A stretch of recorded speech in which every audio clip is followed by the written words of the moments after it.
We are officially at the 3-week mark for the release of the Edge of Fate expansion in Destiny 2, and it brought a lot of new things, and more importantly, changed a lot of foundational core systems to the game.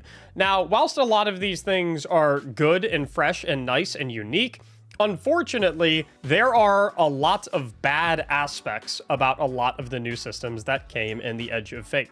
And today, I want to talk about everything that is bad about the Edge of Fate, not for the purposes of complaining or whining or anything like that, but for the purposes of talking about how to fix it. I firmly believe that the feedback process is super important, and I feel like the only way that we can reliably try and get all of the bad things about the Edge of Fate fixed is by communicating to Bungie how we feel about the bad things in the Edge of Fate and how we would like to see them fixed. And not just me. As you can see above me, I've got my lovely Twitch chat. Everyone who watches my Twitch stream, twitch.tv/Mactics, by the way, you should stop by. They are all going to contribute their ideas to this video, their solutions, their thoughts on what the problems are. And together, civilly and respectfully, we're going to come up with all of the ways that we feel that all of the issues in the Edge of Fate can be fixed and or improved. So let's start. What even is bad about the Edge of Fate? At the current moment today, I have got 7 key points that I feel are problematic with the Edge of Fate. These are points that I feel are problematic and points that people in my chat also mentioned. The first is that armor archetypes are too limited. The second is that the stat points on exotic armor pieces are too low. The third, the unstable core economy, the economy that governs infusion above power level 200, is all out of whack. Conquests are not a viable Grandmaster Nightfall replacement. The avant-garde, aka the new gear modifier, / the new gear / the featured gear systems are not good. They do not feel good. There is no good reason to raid or do dungeons or do things that inspire group play or playing with friends or playing with clannies. And the biggest one, the one that we're saving for the end because it's probably going to be talked about the longest and the most, is that the power grind / portal execution is atrocious. So let's get started and begin talking about everything that needs to be fixed. And everything that is currently not very good about the Edge of Fate. Number one, we're going to start with armor archetypes too limited. And so what I mean by this is every single time that you get a piece of armor to drop, it drops as a certain armor archetype. And what that means is that it has a primary stat and it has a secondary stat. And whilst it's nice that there is an armor archetype for each of the 6 stats, where one of those 6 stats are the primary stats, so we have one for melee, we have one for grenade, we have blah, blah, blah. The problem and the really bad feeling part about armor archetypes at the current moment, in my opinion, is that all of these primary stats for the armor archetypes are coupled with a specific secondary stat. So for example, correct me if I'm wrong, chat, I believe melee is coupled with health, right? I think it's Bulwark is the name of this archetype. And then does anyone know what grenade is coupled with? I can't remember what grenade is coupled with. I think it's weapons. That's the grenadier one. I think it's weapons, right? Yeah. So here's my problem with this setup, right? Bungie did this whole stat rework system, and I think the stat rework system is actually pretty good, right? Because we went from a world where every single stat build was just resilience, followed by your class regen stat, followed by discipline. They changed that so that you actually build and invest into different stats depending on what your build is or depending that what you want to do, right? Part of what enabled that is they allowed us to go 200 stat. And so if you have like a melee focused build, you can go all in on melee. Maybe you have a build that focuses on grenade and melee spam, and so you want to go a lot into melee and a lot into grenade. But here's a big problem with the stat system. Problem number one is that in PvE specifically, the health stat is useless. There is not a single reason to build into the health stat in PvE. I know it's really good in PvP, but like I typically take these discussions from a PvE lens because that's the only part of the game that I really care about. And I know a lot of other people are in that same boat. So as a result, we have created this situation where let's say you want to do a melee and grenade based build, right? The only 2 stats you care about are melee and grenade. Well, It's impossible to get a melee and grenade based build without having wasted stat points in a stat that you don't care about whatsoever for the build that you're trying to put together. Because if you're trying to get gear that has a primary melee stat, which you will need some of that in a melee and grenade based build, then you are forced to also have some points in the health stat. Similarly, if you're trying to go to a melee and grenade based build, if you get stat armor that is primarily the grenade stat, then you are forced to have wasted stat points in the weapon stat, which you probably don't care about if you're putting together an exclusively melee and grenade based build. And so the problem at the end of the day is, why is there no archetype that can just give you melee as the primary and grenade as the secondary? Or, by the other side of the coin, if you care a lot about like boss damage specifically, and you care about your DPS rotations, why is there no armor archetype that gives you primarily weapons and the secondary is super, or vice versa, right? This problem we saw actually before the Grenadier is with super, not weapon. Oh, really? In any case, you're getting a pairing with a stat that you don't actually care about for the build that you're trying to put together, right? Is the main point. We saw this issue a lot before the Edge of Fate. You saw everyone farming what people were referring to as illegal armor rolls, which referenced armors with stat distributions that would be impossible to obtain when the Edge of Fate dropped. And one of those illegal armor rolls that everyone was trying to farm for was armor with high weapon stat and high super stat. AKA, back before Edge of Fate would have been high mobility, high intellect armor, right? I'm very curious on what y'all's solution to this is, because this one is a very easy problem to identify, but I don't know how exactly to fix it. And if the answer is as simple as just have 36 archetypes so that you can get every combo. Like, maybe that is the solution, but to me, I don't really feel like having, like, 36 archetypes feels cumbersome. Like, that feels like too many. So I'm wondering, what if you did a system where we keep just 6 armor archetypes, but the only defining factor of a particular archetype of armor is that you have the maximum spike, which is 30 stat points, in one of the stats, and then the rest of the stats, the secondary stat and the tertiary stat, can be any of the 5 remaining stats. So that way, if you get a bulwark armor, you're guaranteed to have 30 melee. But then it's possible for the 25 can be in any of the 5 stats. You could have 25 in grenade. You could have 25 in super. You could have 25, like, it can be in any of them. It's not guaranteed to be in health. And then your tertiary, I can't remember, is it 10 stat points that's in tertiary? Or I think it depends on what the tier of the armor is, because that influences the total stat point count. But you're picking up what I'm putting down. Because I feel like 10 to 15, I think it's 10 through 20, right? Depending on the tier of the armor. Because if you have a tier 5, that's 75 stat points. And so 30 of them would be to the primary one, that leaves you with 45. 25 would be to the tertiary, that leaves you with 20. And then the other 20 would be to the tertiary. So yeah, like, I feel like this would be a good one, because I feel like most builds like to have 3 stats. Melee is brawler, not bulwark. Yeah, I might be getting the names of these a little bit wrong. I apologize. It's only been 3 weeks, but you get the general idea that I'm pushing. I feel that making the archetypes only influence one stat and just making it so that stat is maxed out, I feel that that would make the system feel a lot better, because then it's possible to get 30 melee, 25 grenade armor. And at the current moment, that's impossible to do. And I think that feels really bad, that if you want a melee grenade-based build or a weapon super-based build, you just can't do it unless you have different archetypes in different slots, and then you're guaranteed to have wasted stats and a stat that you don't care about for your particular build. And I feel like that feels terrible. Do you guys have any recommendations, any other ideas for how to fix this? 2 ghost mods, 1 for primary and 1 for... Ooh, that is interesting, actually. 2 ghost mods. One of the ghosts mod attunes your primary stat, and the second ghost mod attunes your secondary stat. And then your tertiary stat can just be anything. That's interesting. I kind of like that. And again, with the understanding that that doesn't automatically mean that you are always going to get those 2 things. Ideally, it would be weighted a little bit heavier than it currently is because it feels like the Ghost mod attunement slot for the archetype of armor doesn't do anything at all at the current moment. Like, I've had Grenadier on my Ghost, and I feel like it is not making me get more Grenadier armor at all. It doesn't feel any different.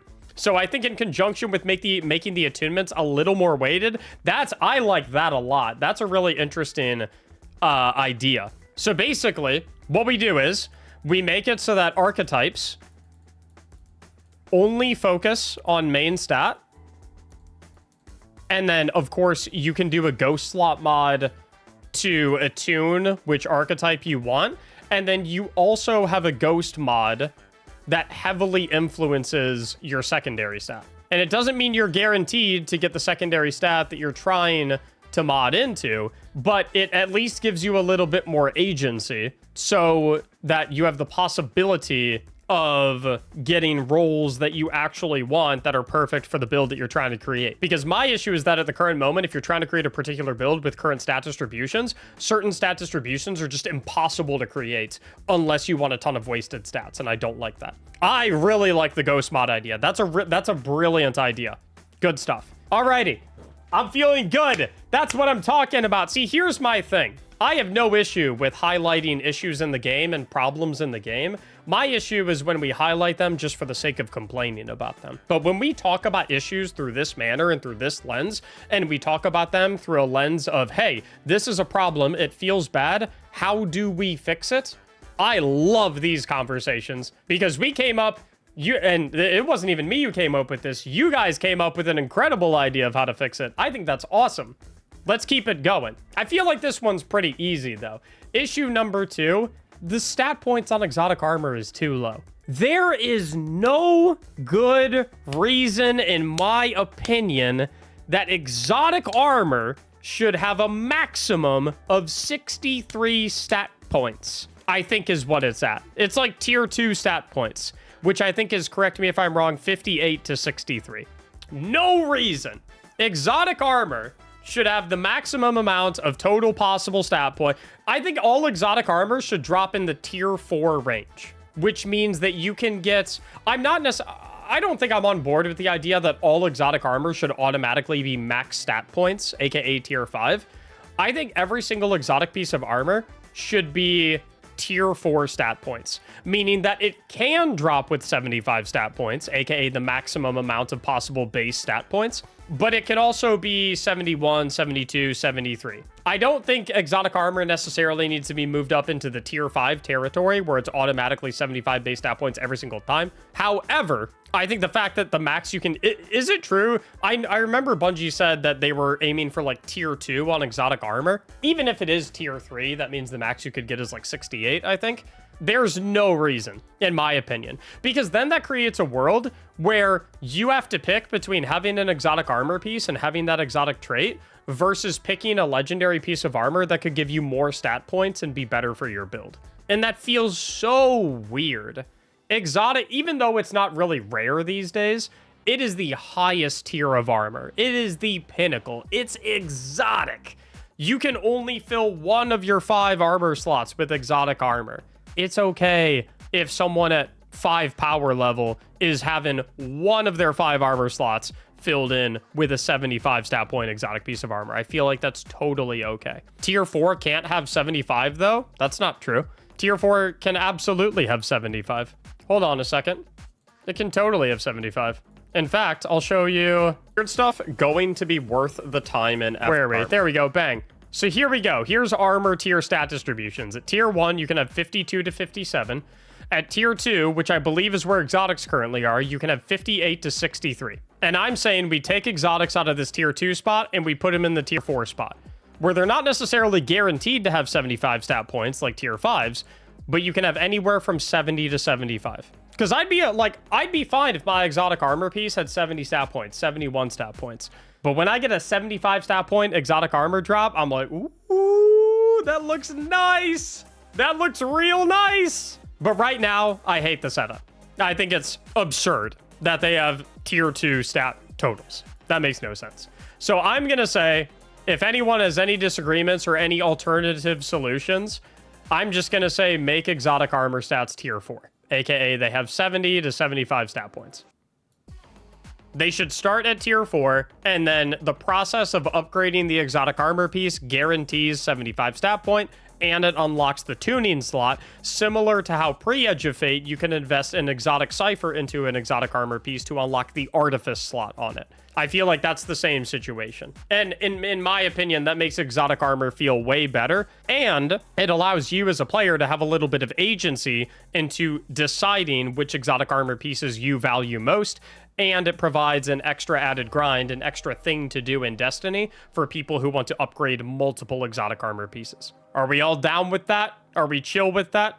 I don't know exactly what resource you would use. Maybe you do exotic ciphers, maybe you do ascendant shards, maybe you do unstable cores, maybe there's a certain mission you have to run. I don't know. But I feel like we cool with this one. Surely we can all get on board with the idea that there should be some way to make exotic stat points on exotic armor better. Maybe a new material? I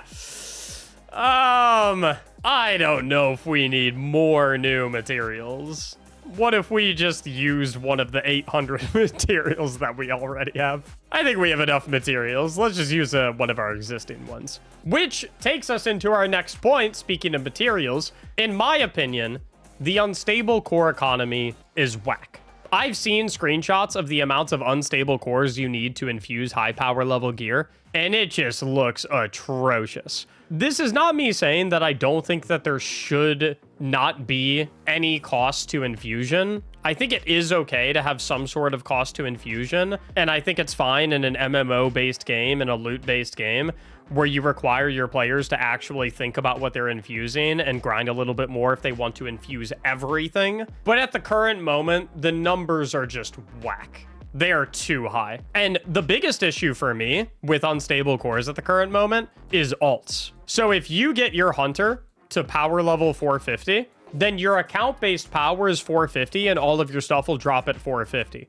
Which means if you then log on to your warlock or your titan, who are power levels 100, and then you go and you instantly get 450 gear on them because the game is like, oh, your highest character is 450 and power is shared, so we're gonna give you 450 on your warlock and titan.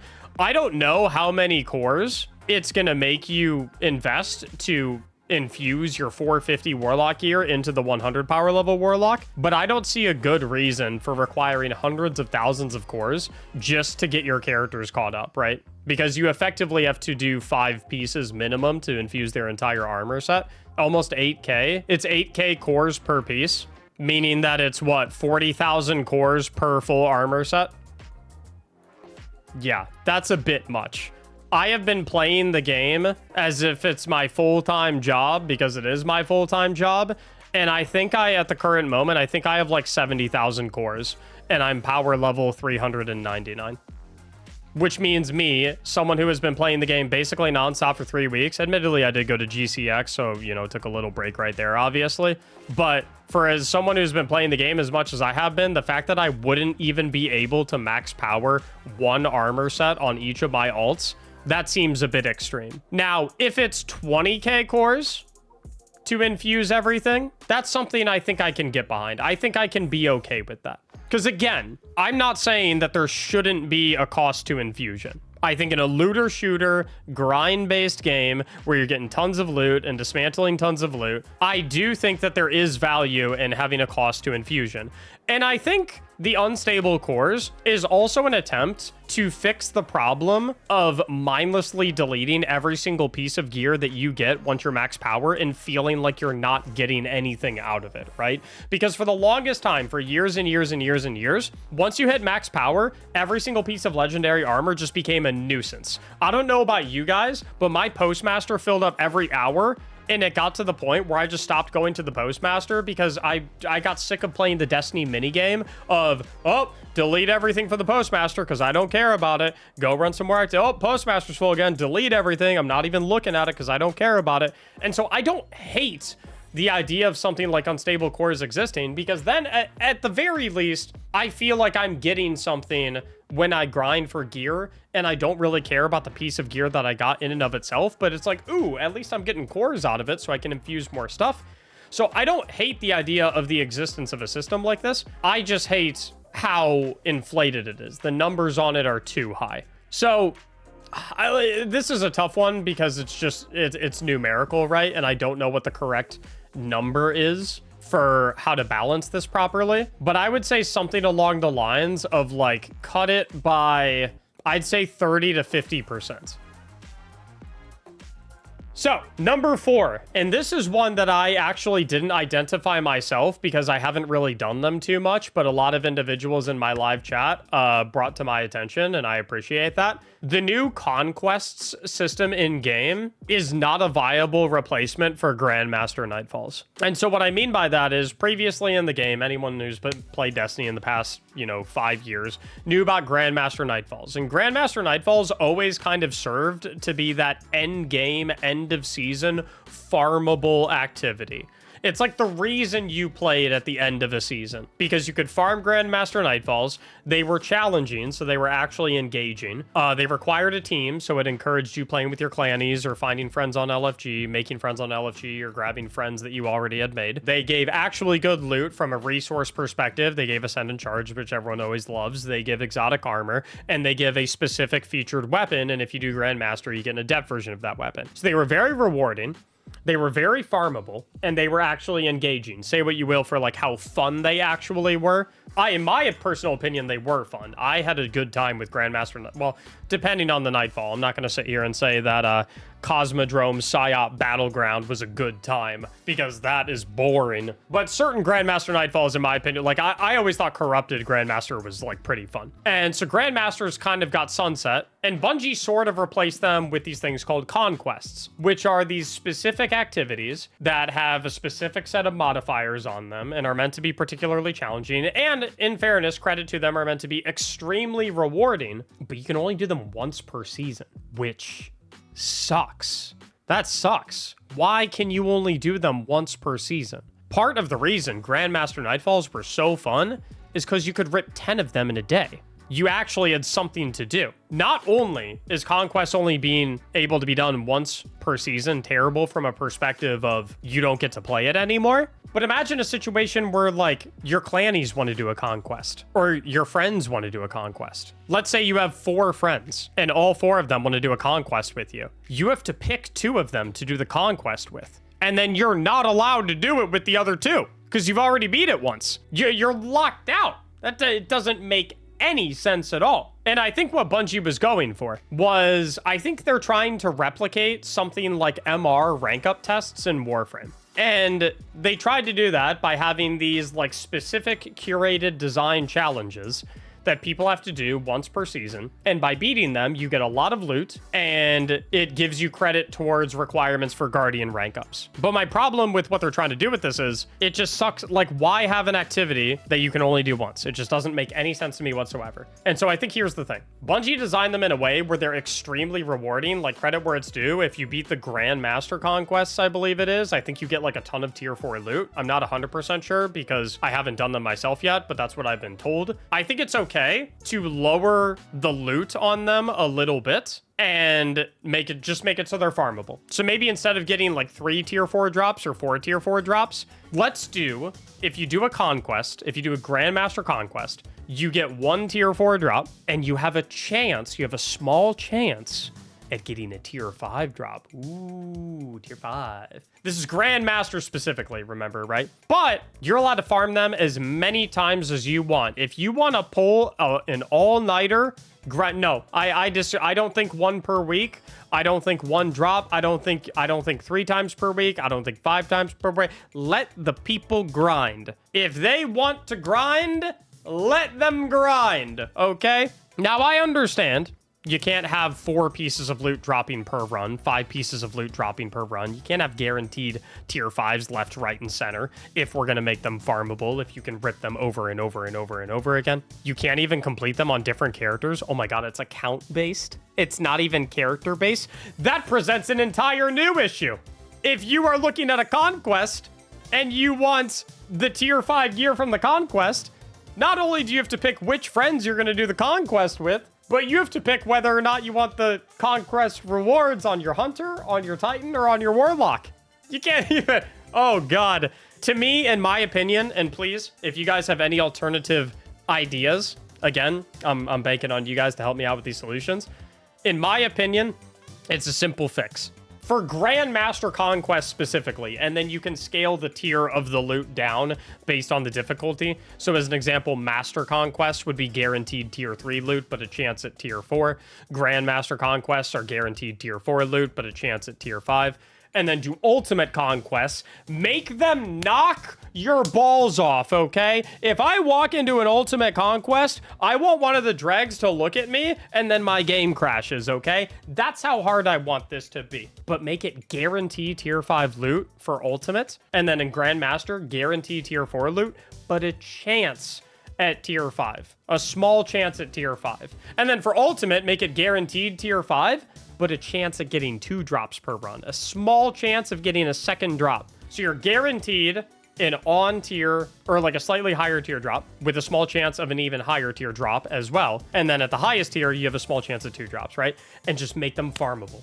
Let me farm these things to kingdom come. Let me rip them. It's a looter shooter. Let me shoot and let me get the loot. Okay? Bang! Cool. So, Conquests. Farmable! Now, here's another problem I have with Conquests. I can't use the build that I want to use in Conquests because they have a little modifier that is new to the game called Avant-Garde. I don't like Avant-Garde, and that takes us to issue number 5.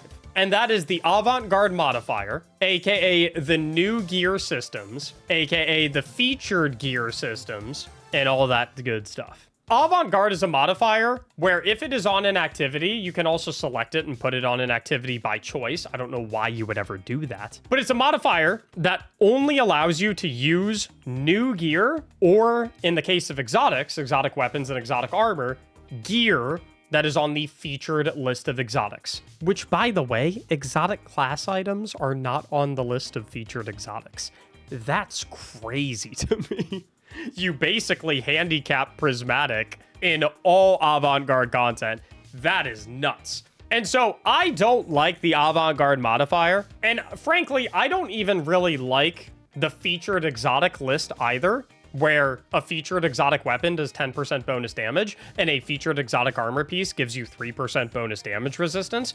And I also, for that matter, don't even like the new gear system at all, where depending on the tier of legendary gear that you have, a weapon can do up to 10% bonus damage, and an armor piece can give you up to 3% bonus damage resistance. I don't like any of this stuff, because to me, it's a temporary artificial power boost to gear that is going to disappear in 6 months. And I'm not a fan of it. Let me tell you why I'm not a fan of it, okay? First of all, the Avant-Garde modifier is on all Conquest content, and it's also a selectable modifier, and it's on certain playlists, right? My biggest problem with the Avant-Garde modifier is specific to exotics. So, here's an example. I just put together a Raiden Flux Hunter build because last episode, there was a Willet build submitted that was all about pure Arc Hunter and Raiden Flux, and it's awesome. And it got even better in the Edge of Fate because with 200 super stat and 200 melee stat in conjunction with the Synapse Junction's DPS buff to Arc Staff from Raiden Flux, you can do even more damage with Arc Staff. And I've just been loving this Raiden Flux Arc Staff build. It's so fun. But here's the problem. Raiden Flux is not a piece of featured exotic gear, because when Bungie was picking the featured exotic gear for this particular expansion, Raiden Flux wasn't one of the ones they picked. And so as a result, I am literally not allowed to use this Raiden Flux build or Raiden Flux period in any content that has the Avant-Garde modifier. Like I try to launch it and the game just says, nope, that exotic is not on the approved list. I feel like I'm going through TSA. And if I bring the wrong exotic armor piece, then they don't let me get on the plane. And I'm like, but guys, I love this build. I love Raiden Flux. And Bungie's like, yeah, no, we didn't pick that one this time. You're gonna have to pick one of the ones we picked for you. That's more than 4 ounces of liquid. Those the liquid and the Raiden Flux tubes, that's 6 ounces. You can't bring that in. And I'm like, dude, come on. But you just reworked all these systems. I just put together the build I want to use. So that's issue number 1 for me. is that the Avant-Garde, I get what it's trying to do. They're trying to go, hey, we're adding all of this new stuff every expansion. We want to encourage you to use it. So we're going to put modifiers on certain activities that force you to use the new stuff. I get it. They're trying to make people use new things. But the way that this accomplishes that feels so restrictive and so bad for a game that is all about build crafting and playing the way that you want to play and using the builds that you want to use and using the guns that you want to use. It just feels awful. Similarly, I have a problem with new gear. Now, my problem with the new gear bonuses, where based on the tier of your legendary weapon or legendary armor, you get an escalating damage buff or damage resistance buff for weapons and armor, respectively. I get what they're trying to do with it. I still don't like it, though. Because here's the thing. In a world where tier 5 gear is so difficult to get, and tier 4 gear is even pretty difficult to get, I don't want to spend all this time in the Edge of Fate grinding for tier 5 armor and grinding for tier 5 weapons, and then Renegades hits, and they reset my power level. And I'm like, okay, it sucks that I have to regrind all that power, but I get it because the entire point of the grind, the entire point of the game is power level. At least I get to keep the tier 4 and tier 5 gear that I did earn while I was high power level in the previous expansion. But if I then walk into Renegades and all of the tier 4 and tier 5 gear that I earned in the Edge of Fate is no longer new gear and therefore loses all of its new gear benefits, and then I go and I'm grinding power in Renegades or I'm doing activities in Renegades, it feels so weird if I have like a tier 2 armor set from Renegades that does give me new gear bonuses, and then my tier 5 armor set that I worked so hard for last expansion does not give me new gear bonuses. So I basically have to pick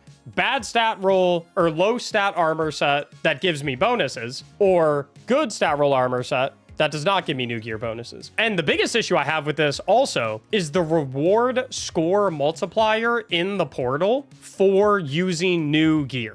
Because I need to get a B+ with the bonus objective or an A in an activity in the portal, right, to be able to get +3 power level gear.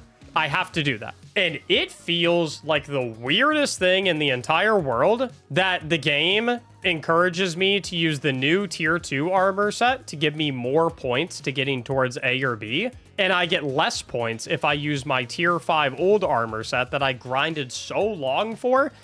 I'm literally getting punished by using the god tier old armor that I get. I get what their mindset is with this, though. In fairness, they're trying to avoid having to power creep because they want to give players a good reason to use the new stuff. Originally, the way they gave players a good reason to use the new stuff is they just made the new stuff better than the old stuff. But the problem is, and I think it is a valid concern to have, is that does lead to power creep. And power creep, unchecked, is not good. So Bungie has a couple options, right? Option 1, they make the enemies harder. They make them have more health and they make them do more damage, which I don't think anyone wants. I don't want that. I don't want more bullet sponges in Destiny. Option number 2 is they release things hot. They make them really good at the start. And then when it's time for new stuff to make its way in, they do some light nerfing to the previously released powerful stuff. And I think that one's okay. I think we as a community need to become a little bit more okay with nerfs. Because nerfs are a necessity to be able to introduce new powerful things and still avoid power creep. It sucks, but it's necessary, right? But every single time Bungie nerfed something, everyone got super upset. And so I think what Bungie was trying to do is they were basically like, fine, instead of nerfing things, we're going to encourage you to use new stuff by giving it artificial bonuses temporarily that will expire and then move over to the new stuff. Problem is, at least in my opinion, I think it feels bad and I don't like this new system. Here's my thing, right? I want to be encouraged to use the new stuff because the new stuff is good and interesting, has cool perks, has cool looking weapons, has a cool new set bonus. That's why I want to use new stuff. Not because the game magically gives it bonus damage resistance and allows it to give me more points when I'm grinding for power in the portal. That's why I want to use new stuff. And I feel like the only way that that can happen, and the only way that they can completely wipe clean a featured gear, new gear damage resistance bonuses, new gear damage bonuses, new gear reward score multiplier bonuses, and the avant-garde modifier as a whole, which I want all of it's gone. I don't like any of it. The only way I think they can realistically do that while still releasing new stuff that's interesting and fun and powerful is if we are okay with Bungie tapping it down a little bit as we get introduced to additional new stuff 6 months later. That's not me saying that they should nuke it. That's not me saying that they should make it completely worthless and completely nerf it into the ground. But I do understand that, like, from a game balance perspective, something does have to give. And I feel like that is the lesser of two evils, the lesser of three evils, I guess, right, in this situation. So I'm just gonna, my solution to this is just nuke it. Nuke the featured exotic list, nuke the avant-garde modifier, nuke the new gear bonuses, nuke the new gear reward score multiplier, just boom. Gone. Moving on to number 6, and number 6 and number 7 are kind of a duo one a little bit to a certain degree, but I put number 6 in isolation because I think it's such an important one to touch on for the overall feeling of the game, and it's so important to recognize this one individually in isolation because it reminds us what the whole point of Destiny is and what Destiny is about. At the current moment, there is not a good reason to play raids, to play dungeons, or to play any difficult activity that requires you to be in a group with other players. The best way to grind the game right now, the best way to grind power, and subsequently the best way to grind high tier gear, tier 5 armor, tier 5 weapons, is by playing solo. The one exception to this is when there is a situation where there is a pinnacle op where that is the best farming method, something like speedrunning Starcrossed or speedrunning Encore, if you are able to get a very good and coordinated team for that. Admittedly, that is a better grind method to being able to get max power and get high tier gear than doing solo stuff. But for the majority of players, the best way to grind the game right now is solo. And I think that's horrible. I made a tweet about this yesterday where I said at the current moment, Destiny feels very lonely. Because not only are there not very good reasons at all to grind raid content, dungeon content, or group play content, but even if you did want to run those activities and grind those activities, no one else wants to do them at the current moment because everyone else is grinding solo ops, everyone else is grinding Caldera, everyone else is grinding K1 logistics. No one wants to do Vault of Glass. No one wants to do King's Fall. People don't even really want to do the new Desert Perpetual raid. No one wants to do any of the dungeons. No one really wants to do Trials of Osiris unless you're already a high power level and can benefit from high tier drops, because if you're not a high power level yet, then through Trials of Osiris, you don't get high tier drops, right? There's no high tier loot through any of these activities, which is insane to me. Absolute insanity to me. There's just not a reason to play them. And it's creating a world where Destiny is becoming a single player game. It's creating a world where the best and most optimal way to grind Destiny, which I'm not going to fault people for choosing the most optimal and best way to grind Destiny, because at the end of the day, it is a looter shooter. The point of the game is to grind loot and get powerful loot. That is the point. So I'm not gonna be like, oh, well, you don't have to spam solo ops. You don't have to do the most efficient method. And it's like, that is technically true, but it's a looter shooter game. I don't think it's unreasonable to say that people deserve good reasons to do group play content. Because right now, the number one thing that I hate most about this expansion at the current moment, and again, I'm not trying to harp on the expansion or anything like that. There's a lot of things that I do like. But the number one thing that I do not like about this expansion is I do not feel a good reason to play with friends and to play with clannies and to play with other people. And that is what Destiny has always been about for me. It's always been about the group content. It's been about finding people to run a raid with. It's about making friends in LFG through running a raid. It's about finding people to run a dungeon with. It's about finding people to group up and play PvP with. It's about, like, that's what the game has always been about. The game has always been about encouraging people to find other people to play with. The best way to play the game right now is solo, and it sucks. It just feels so lonely. It feels so alone. And I'm not saying that from like a existential, internal, depressive place. I'm not sitting out here, I'm like, I don't want people to turn this into like, oh, I don't have any friends. I used to only get social interaction through Destiny, and now I can't anymore. The game's ruined. That's not what this is. The game is objectively better when it incentivizes you to play with other people and make friends through the game and spend time with your friends in the game. I think we can all agree on that. Here's what I would do to raid, dungeon, and group play. And it kind of ties into number 7 as well to a certain degree, where we fix the power grind in the portal. But step 1, reward. I think that one of the biggest issues at the current moment with raid content, dungeon content, Trials of Osiris, group play, all this stuff, it's not rewarding enough. Everyone cares about getting their power level up, and they care about high tier gear, right?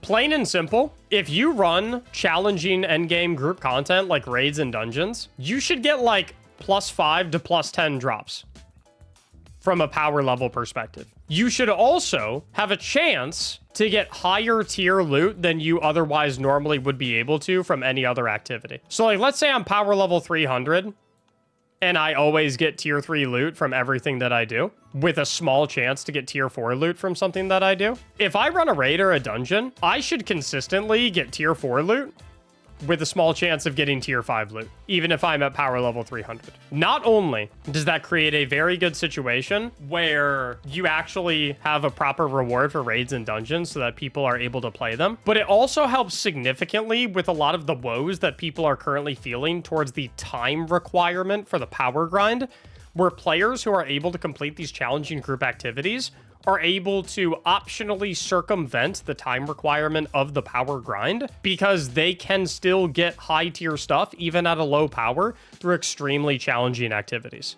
The second thing that I would do is I think the feat system for Desert Perpetual is amazing. I think it's genius. I think you need to apply this feat system to every single raid ASAP. Even if it's the exact same feats. More enemies, limited DPS phases, limited reses, encounter challenges, and then like the contest mode one. I don't care if it's literally the exact same 5 feats that are available for Desert Perpetual. Stick them on every single raid. As a result, more feats should equal higher chances at tier 4 and tier 5 gear and should give you higher power level drops. If you do a 5 feet raid, I don't care if you're power level 6, you should have a decent chance at a tier 5 loot drop. Not necessarily have to be guaranteed, but like if you're gonna put yourself through the most difficult and challenging content in the entire game, you should have a chance at insanely high power level boost drops and the highest tier of gear, period. Furthermore, every single raid and every single dungeon, and I understand this is a lot easier said than done. I get that, okay? I'm not expecting this to happen overnight. I'm not expecting this to happen in a week. I'm not even necessarily expecting it to happen in a month.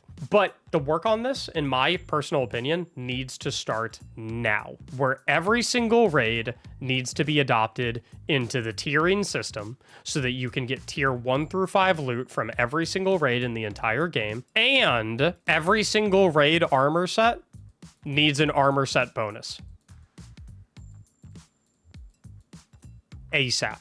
There needs to be a Vaults of Glass armor set bonus. There needs to be a King's Fall armor set bonus. There needs to be a Crota's End armor set bonus. There needs to be a Salvation's Edge armor set bonus. There needs to be a Root of Nightmares, Vow of the Disciple, Deepstone Crypt, etc., etc., etc. Because if they all have armor set bonuses and they actually look interesting, then that automatically makes me want to go and play those raids and try and get these armor set bonuses at tier 5. Again, I understand that this is way easier said than done. I understand that from a design perspective, it will take a very long time. It shouldn't take a very long time, but it takes a not negligible amount of time to come up with a unique set bonus for every single armor set from every single raid.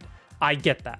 I understand that. But I'm trying to emphasize right now, I feel that the work on this needs to be started right now, if it has not started already. And for every dungeon as well, I should add. Not just for raids, but also for every dungeon, right? Also add the gear tiering to all dungeon weapons, and add the gear tiering to all dungeon armor sets as well, and give dungeon armor sets an armor set bonus. And you might be thinking, well, Mac, hold up. Won't all of those things not be a part of new gear ever because they're old content? That's not a concern anymore if we just nuke all of the new gear stuff, which, as we already discussed, I don't think is healthy for it to be in the game anyway.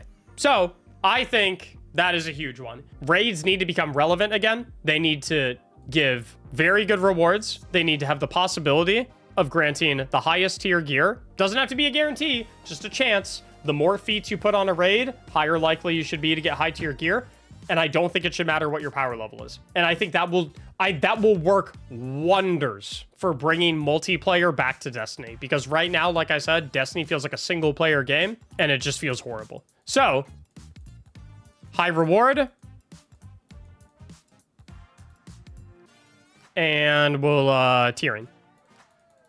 And then set bonuses is also included in that. And that kind of brings me into point number 7, which is probably the one that every single person in the entire world can agree on, is that the current power grind, aka the execution of the portal, is atrocious. The best way to grind the game right now is to spam a solo op 200 times. Spamming Caldera 200 times. Spamming K1 logistics 200 times to get from power level 200 to 400. That's the best way. And that's so boring. It's monotonous. It's tedious. It's not interesting. In a game like Destiny that has literal hundreds of activities released in the game throughout the past 10 years, the best way to grind power level, being running the exact same thing over and over again, is awful. And it also is what's causing problem 6 to a certain degree, where there's no good reason to play raids and dungeons and group play, as we already discussed. What I will say is, and this is where I might lose some people, I actually do not think that the length of the power grind is inherently an issue. And here's what I mean by that. Let me explain before you grill me, okay? I think that for the longest time in Destiny, we have had the exact same problem with every single expansion that releases. We had this problem with Final Shape. We had this problem with Lightfall. We had this problem with Witch Queen. We had this problem with Beyond Light, where the expansion releases and we grind the expansion to Kingdom Come for 3 weeks, getting our power level up, getting all the new guns, beating the new raid, getting the new weapons, doing all the stuff. And then by the time week 4 to 5 comes around, every single person says, where's the content? Because we have blitzed through the max power level grind, all of the weapons, all of the activities, and everything in 4 to 5 weeks. I think what Bungie was trying to do with making this power grind so long is to try and get away from this issue where after 3 to 4 weeks of playing the expansion, everyone has done everything and we're all max level, max everything, have all the guns, have everything, and then we're bored and we have nothing left to do. Say what you will about the power grind being awful, because it is. I am not saying that the power grind is good. Grinding, I cannot emphasize this enough. Grinding Solo Ops Caldera, or Solo Ops K1, or Encore, or Starcross, or the exact same mission for any matter, over and over and over again, sucks. It is horrible, okay? However, I do not think that the length of the grind is inherently a bad thing. I think the problem, rather, is twofold.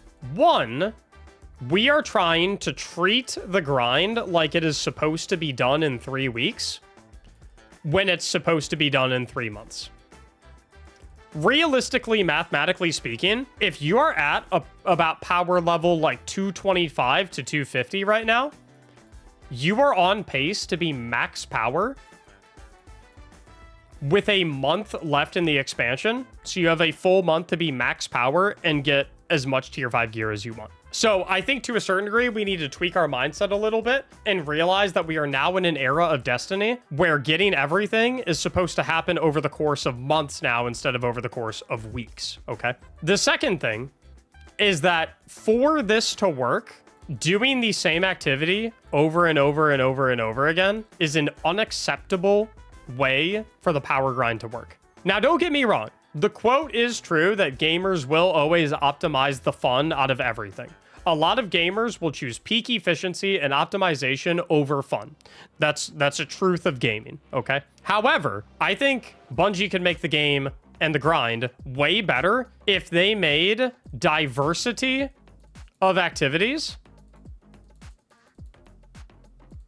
the most rewarding way to grind, as opposed to spamming the exact same activity over and over again. And not just diversity of activities, but diversity of activities that encourage group play. If this system was structured in a way where the best way to grind power was by doing all of the different activities in the game, and by doing a ton of raids, and by doing a ton of dungeons, and by doing maybe a couple of solo ops, but doing all the fire team ops and doing all the pinnacle ops, I feel like the length of the grind wouldn't feel so bad for a lot of people. Because even though the length still would feel very long, at least you're playing different stuff and new stuff as you are grinding. Now, to fix this, I think two things need to happen, okay? Step one is a very obvious one based on what I've been talking about, and that is simply that you need to incentivize players to play different content. What I mean by that is you have solo ops, you have fire team ops, you have pinnacle ops, and you need to add like raid ops and like RAD ops or something like that. Raid and dungeon ops, right? Make it so that within each one of these playlists, if you do every single activity in the playlist, then you get a like 3 to 4 in-gram payout that is all powerfuls and has a chance of dropping a tier higher than the current tier that you're getting from all of these drops. Encourage players that want to optimize the fun out of the grind to grind in a way that is actually fun by just structuring it so that doing different stuff is the most optimal way to grind things. Because this is my thing. I don't think the portal itself is bad. And I know that might be controversial, but hear me out. I think the idea of a very straightforward menu of here are all the activities you can play, here are the rewards that they give at the current moment, here's the bonus drops that they give, I think it's a good idea. And I think it's particularly good for new and returning players. Because if we're being honest, the directory, as cool and pretty as it is probably the most confusing thing in any video game for any player who is not familiar with it. If you're a brand new player or a returning player and you look at the directory, you don't know what is on which planet, you don't know what to grind or where to go to grind it, you don't know what planets give what drops, you don't know what planets give you better power level, you don't know, you have no idea. And that's so unfriendly for the new/returning player experience. So I like the idea of the portal. My problem with the portal, however, is the execution of it is very bad, okay? There is not enough to encourage diversity of activities, and there's just not enough activities. There needs to be way more than 6 solo ops. There needs to be more than 10 to 12 fire team ops. There needs to be way more than 3 pinnacle ops. And there needs to be a raid ops playlist. We have so much content in the game. So much. We need to bring all of this content that we have in Destiny, bring past seasonal activities into it, bring every single strike, bring every single lost sector, bring everything into the portal, make it massive. And then once you've made it massive, make the best way to grind power through the portal by encouraging people to play all of the different things that are in the portal by incentivizing large in-gram payouts by playing multiple different activities instead of making the best grind, spamming the exact same thing over and over again, which is whatever activity is the fastest and the easiest. That is how you change up the portal grind. And that is how you make the portal actually good. Another thing too, just as an aside, the green bonus drops on the portal, why those don't drop as powerful is beyond me. I cannot think of a single good reason why the green bonus drops do not drop as powerful. If that change alone was made, that automatically makes the power grind so much more enjoyable, because then you're going to go and do all of the activities that have the green bonus drops on them. I don't know why those don't drop as powerful. That in particular is a mystery to me. So I feel like that's a very easy, quick change. That's an easy win for Bungie. Make the green bonus drops powerful. Those should be able to be upgrades. I don't know why they're not. So one other issue I have with the portal is the length of the grind. And I know you might be confused because you're like, Mac, didn't you literally just say that you think the length of the grind is a good thing? Didn't you literally just say that the length is good because it means that players aren't burning through all the content in 3 to 4 weeks? I do think it is a good thing, but I think it has an asterisk by it, because it's only good if there is a way to skip past a lengthy grind through demonstration of high skill. And here's what I mean. Every player starts at point A, right? Where they are a bum. They have bad gear, bad weapons, low stat rolls. That's where we all start. We all started at 10 power, okay? We all start as bums, okay? And our goal is to get to point B, which is max power. And we're legends, okay? We got all the tier 5 gear. We got all the tier 4 gear. and we're awesome, right? At the current moment, the way the game is structured, there are actually two paths to get to B, okay?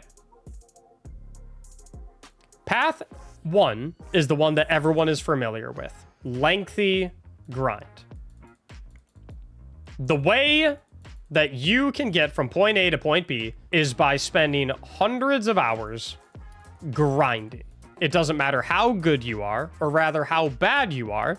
If you invest the time, you will get to 450 power and you will get high tier drops. And I think it's a good thing to have that option. For players who are not necessarily very skillful at the game or can't beat the high level activities or the challenging activities, I think it's good that they still have an option to get to maximum power and get to high tier gear. Because I'm not in the business of gatekeeping anyone out of getting the best stuff. I don't think that does anyone any good. I do not want tier 5 gear and max power to be this thing where only the best of the best and the most talented players are able to get it. However, there are a lot of players that are extremely good at the game. And I think that you should be rewarded for being good at the game. Because if there's no reward for being good at the game, then what's the point of trying to get good at the game? So I think path number 2 should be skill.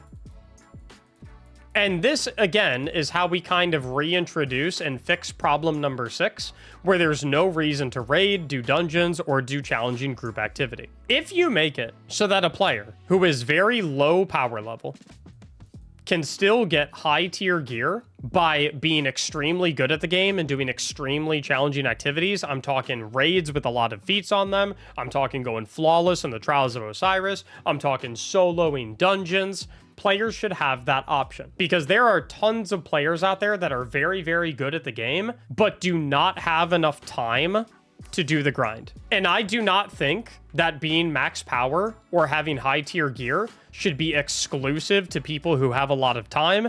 And I also do not think that it should be exclusive to people who are extremely good. I think either route should be a way to get there. And what's kind of cool is at the current moment, this already exists in the game a little bit. Because if you are 200 power, you can do 2 weekly mythic Kepler missions and get 2 pieces of tier 4 loot per week. No matter what, if you're at 200 power, which is soft cap, by the way, you can get that by blue engram drops. It takes a couple of hours. Even at power level 200, you can get tier 4 gear. I think that's a good thing. I just think there needs to be more stuff like this. You need to be able to get it through raids. You need to be able to get it through dungeons. You need to be able to get it through flawless and trials. You need to be able to get it through high comp in PvP. It shouldn't matter what your power level is. If you are a top tier player in the game and you can do the most challenging activities, you can do the most challenging stuff, you should be rewarded for it, whether you're power level 450 or power level 4. Because then as a player, if you walk up to the game, you can either say, well, I'm not that skillful at the game, but I have a lot of time to play. Cool, I can still get high power level gear and I can get high tier gear. And similarly, if you're really good at the game, but you don't really have a lot of time to play, you can walk up to the game and be like, cool, I can just do the really hard stuff. And then the hard stuff will give me high power level boosts and it will also give me high tier gear. So both types of players have a path to the top. And depending on what type of player you are and what resources you have available to you, you get to pick what path you take. And I think that's the healthiest way for the game to be. Now you might say, well, Mac, what if I'm not very good at the game and I don't have a lot of time to play? How do I get tier 5 loot? And I think the unfortunate answer for that is there might just be a world where oftentimes you don't. And I think we as a community have to be okay with the fact that maybe we won't always get all of the best stuff. One of my favorite memories was when I played World of Warcraft. I started out at World of Warcraft as a scrub like anyone else would, and I really wanted raid gear. I thought the raid gear, the raid armor set, the transmog for the raid armor set was so cool. So I started doing LFR raids. It's the lowest difficulty of raids. And I got my power level up, I got my item level up a little bit, and I started getting some raid sets. And then I was like, dude, I want my power level to be even higher. So I'm going to practice and get better at the game and start doing normal raids to get even higher armor. And then I was like, dude, I want to get even better. I'm going to start tanking heroic raids so I can get the best. And then mythic raids. I looked at mythic raids and I was like, dude, I do not have enough time for mythic raids. And I am not good enough for mythic raids. So I am not going to do mythic raids. And I am not going to get mythic raid loot. And I'm okay with that. Heroic loot is my personal cap. In World of Warcraft, if we're adopting Destiny terms, my personal cap was tier 4 loot. That is the best I could do, and that is the best I could get. And I was okay with that. I could not get the World of Warcraft equivalent of tier 5 loot. I wasn't good enough at the game, and I didn't have enough time to put into the game. So I said, tier 4 is my best. And the reason that this is okay in Destiny is because you do not need tier 4, tier 5, even tier 3 loot to do anything in the game. There is not a single solitary activity in the game where having tier 5 loot is a requirement to being able to beat that activity. Or tier 4 loot. Or tier 3 loot. Everyone who did the contest mode raid did the contest mode raid with like tier 1, tier 2 gear. A lot of people did it with old gear that wasn't even tiered. And like, I think we need to be okay with this because if we are unwilling to accept a world where not being skilled enough or not willing to put enough time into the game should still warrant people getting the best loot in the entire game, then the game has no aspirational rewards. And then it's like, what's the point of grinding anything? You know what I mean? Now, again, there's some tweaking to this, right? And there's like a fine line to get this at. Again, I'm not trying to sound like I am getting a kick out of gatekeeping people out of tier 5 loot. But if you make it so that tier 5 loot is a piece of cake to get so that the lowest common denominator player is able to get tier 5 loot, then it means the people who are high skill at the game or have a lot of time to put into the game have no reason to be good at the game and no reason to put time into the game because tier 5 loot is just easy to get. So I think we need to like keep in mind that the difference between a full tier 3 armor set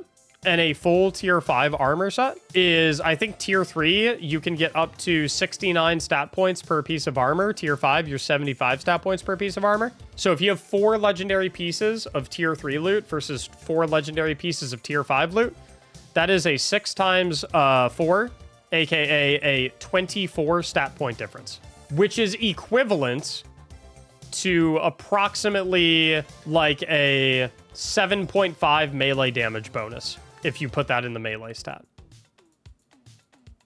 It's not that high. When the difference between a player who is highly skilled at the game or spends hundreds of hours grinding versus a player who does neither of those things, when the difference of that is a 7.5% melee damage bonus or whatever that equivalent is for any of the other stats, that's not really that big of a deal. And I think like we need to be okay with that not being that big of a deal. I get it. Everyone wants all the best stuff.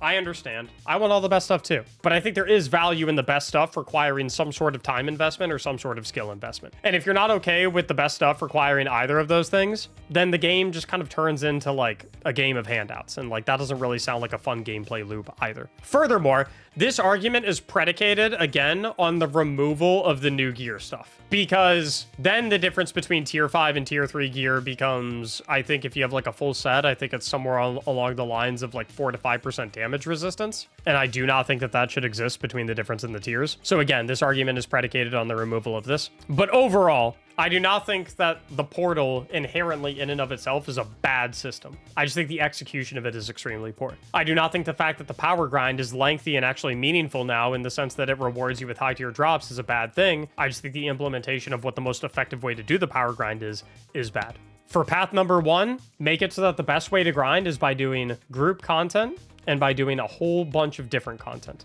For path number 2, make it so there's more challenging things for players to do to get high tier stuff so that they can circumvent the length of the grind with their demonstration of high skill in Destiny. In my humble opinion, and of the opinions of many people I have been seeing around the community for the past 3 weeks, both on my YouTube comment section and my Twitch live chats, on Twitter, on forums, on Reddit, as far as I can tell, these are the 7 biggest issues plaguing the Edge of Fate expansion and Destiny as a whole at the current moment. And I think they are all very fixable. And I firmly believe that if they are fixed And if they are retuned and retouched to be in a form where they are much more respectful of player time, much more respectful of activity diversity, much more respectful of group content, much more respectful of build crafting options, saying goodbye to loadout restrictions, saying goodbye to low stat armor, saying goodbye to armor archetype stat building restrictions, saying goodbye to play once activities in favor of farmable activities, and saying goodbye to solo content and grinding the same activity being the most optimal way to grind and get high tier gear. I think a lot of these systems look really good. And I think it could create a world in Destiny where grinding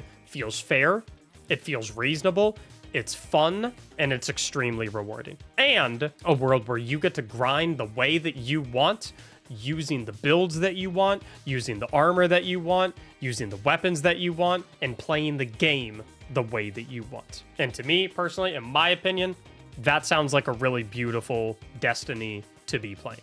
Thank you all so much for chilling with me. Thank you for helping me come up with all this stuff. Thank you for chit-chatting with me, and thank you for listening to me yap.